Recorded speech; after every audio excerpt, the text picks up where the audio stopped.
ஐயா, இப்போ நீங்க அந்த நித்திய பஞ்சசுத்தி வகுப்புக்கு அப்புறம் ஒரு 1 1/2 வருஷம் கேப் ஆயிடுச்சுங்க. அந்த அந்த பீரியட்ல வந்துட்டு வேற ஏதாவது நீங்க கத்துக்கிட்டீங்களா? இல்ல ஏன் வந்து இந்த கேப் ஆச்சு? உங்களுக்கு என்ன நடந்தது?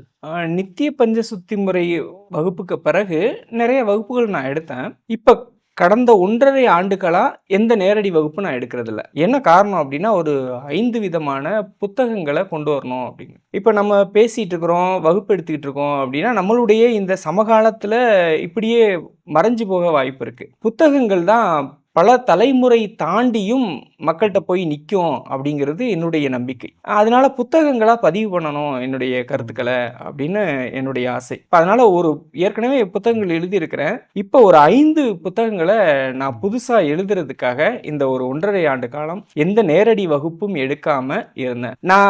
நம்ம ஏற்கனவே எனக்கு இந்த விஷயங்கள்லாம் தெரிஞ்சதுதான். இப்ப நான் புதுசா எழுதியிருக்கக்கூடிய 5 புத்தகங்கள் என்னென்ன கன்டென்ட் அப்படிங்கிறது ஏற்கனவே எனக்கு தெரிஞ்சது தான். அத கத்துக்கிறதுக்காக இந்த 1 1/2 ஆண்டுகள் கிடையாது. அதை எப்படி சொன்னா புரிஞ்சுக்கிருவாங்க அப்படிங்கிறத நான் உணர்ந்து சொல்லணும். அது மட்டும் கிடையாது. என்னுடைய உணர்வுக்கு நிறைய மருத்துவ விஷயங்கள், நம்மளுடைய தொன்மையான மருத்துவ விஷயங்கள மக்கள்ட்ட கொண்டு போய் சேர்க்கிறதுக்கான வழி எனக்குள்ள பிறந்திருக்கு.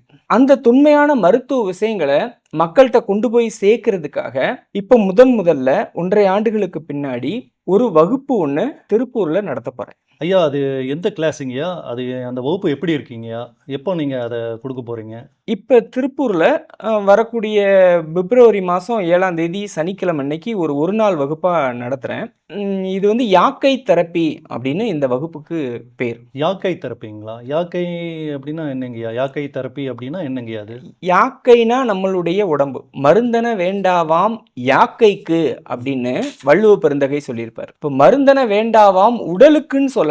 மருந்தென வேண்டாவாம் யாக்கைக்குன்னு சொல்றாரு.